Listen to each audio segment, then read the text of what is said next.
बिस्मिल्लाहिर्रहमानिर्रहीम। अस्सलाम वालेकुम नाज़रीन, मैं हूं डॉक्टर नबी चौधरी, होम्योपैथिक कंसल्टेंट। आज हम बात करेंगे किडनी स्टोन के बारे में या गुर्दे की पथरी के बारे में कि ये क्या होती है, इसकी सिम्टम्स क्या होती हैं, इसकी काजेज़ क्या हैं और होम्योपैथिक के अंदर कौन सी इसकी ऐसी मेडिसिन होती हैं जिनको रेगुलर इस्तेमाल करने से ये डिज़ोल्व होना शुरू हो जाती है। किडनी के अंदर इसका जो बनने का अमल होता है वो स्लो हो जाता है या रुक जाता है। तो सबसे पहले हम इसका डायग्नोसिस करते हैं कि देखते हैं कि ये किस जगह पे मौजूद हैं या कितनी मकदार में पड़ी हुई हैं। उसके लिए हम यूरोलॉजिस्ट के पास जाते हैं, वहाँ जाके इसका एक्सरे करवाते हैं या सीटी स्कैन किया जाता है। मोस्टली इसका अल्ट्रासाउंड करवाते हैं, उसके अंदर इसकी क्वांटिटी का भी पता चल जाता है कि इसकी कितनी तादाद में जो पड़ी हुई हैं और उसके अलावा जो इसका जो साइज़ होता है कितने मिलीमीटर की है वो भी उसमें डायग्नोज हो जाता है।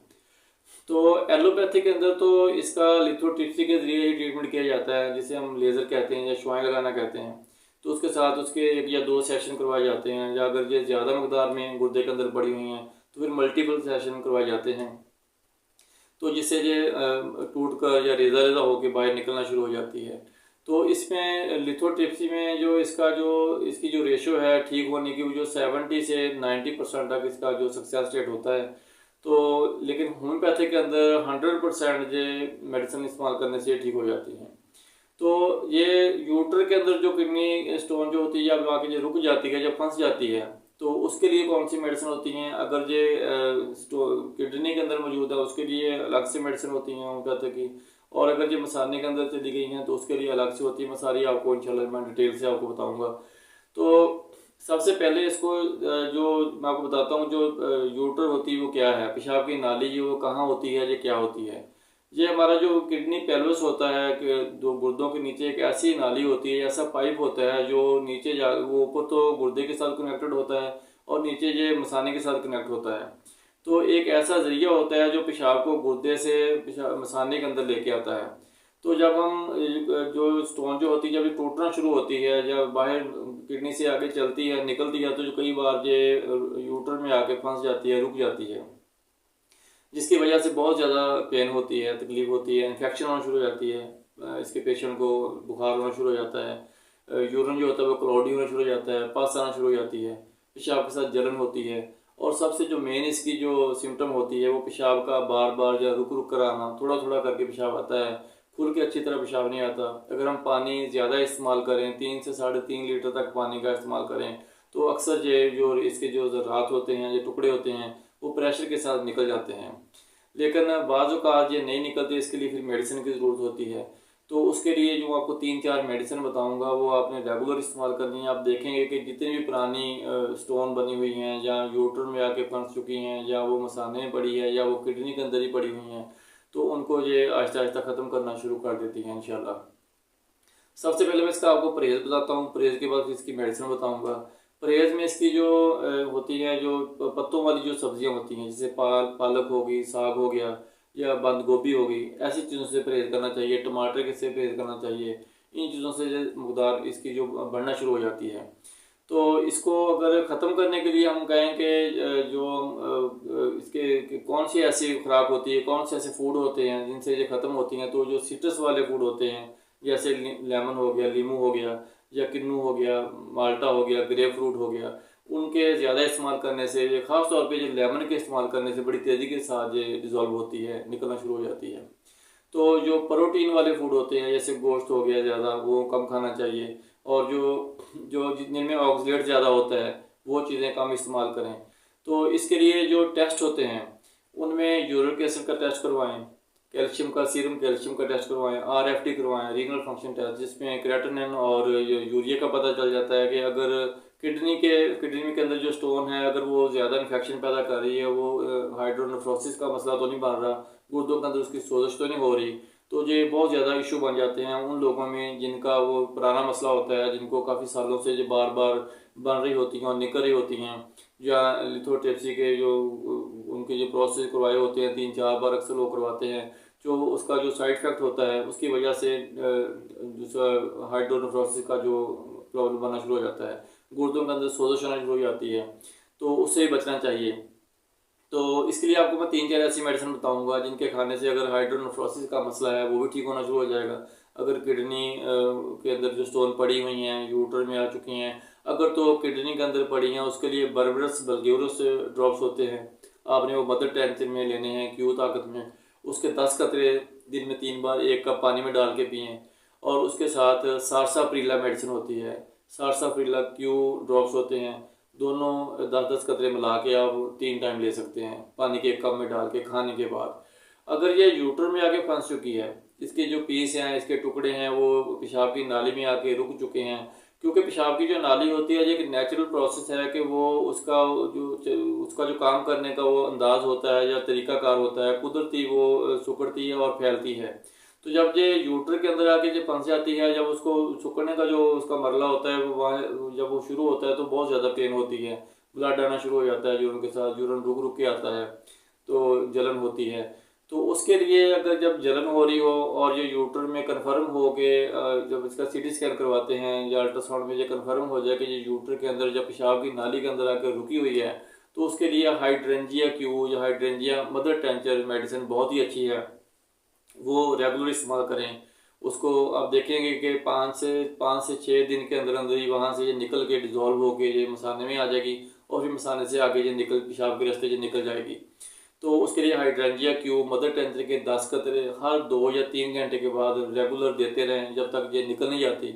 और उसके अलावा अगर ये मसाने के अंदर आ चुकी है तो मसाने के अंदर जो स्टोन होती है या पथरी होती है उसके लिए भी जो मैंने पहली जो मेडिसिन बताई हैं बर्बरस बल्ग्यूरस क्यू और जो दूसरी होती है सारसाप्रिला क्यू, ये दोनों इस्तेमाल करें।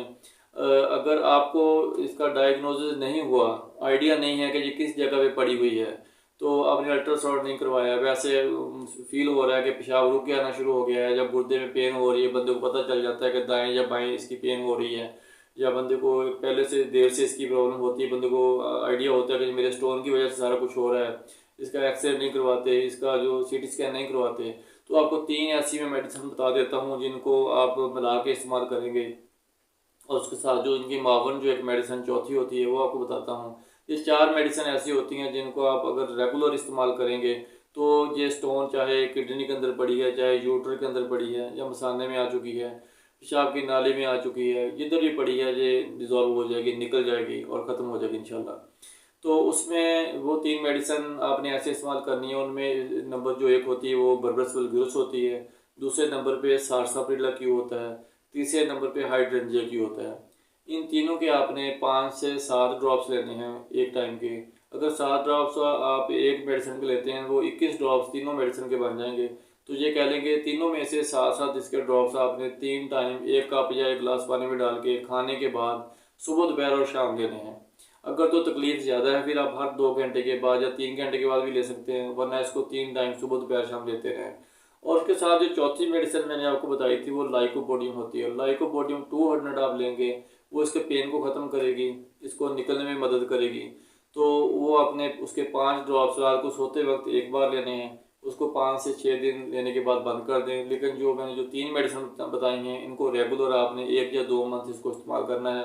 अगर आपको जो फील हो रहा है कि आपके दर्द वगैरह मतलब ख़त्म हो गया है तो इसको 10 या 15 दिन के बाद बंद कर दें, वरना इसको 1 या 2 मंथ इसको रेगुलर इस्तेमाल करते रहें।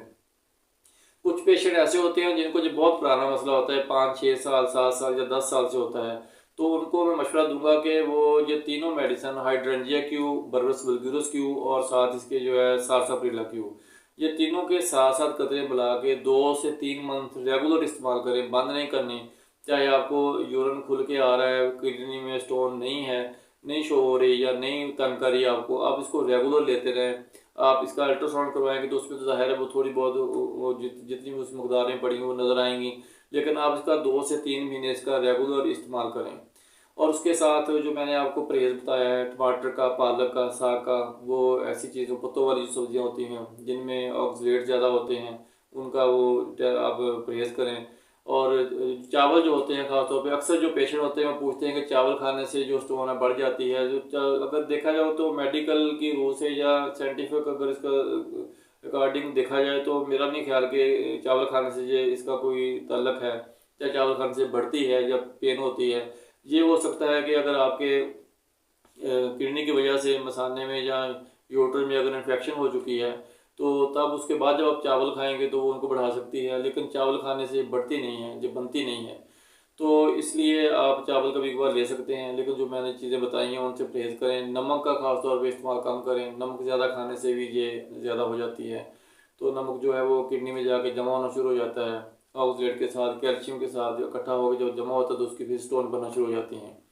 तो इसके जो टेस्ट होते हैं उनमें यूरिक एसिड का करवाएं, सीरम यूरिक एसिड, उसके साथ फिर ये सीरम कैल्शियम का टेस्ट करवाएं, आरएफटी का करवाएं जिसमें क्रिएटिनिन और यूरिया चेक किया जाता है कि वो तो नहीं बढ़ रहा है आपको, आप हाइड्रोनेफ्रोसिस की तरफ तो नहीं जा रहे, गुर्दों की स्वेलिंग या सोजिश की तरफ तो नहीं जा रहे।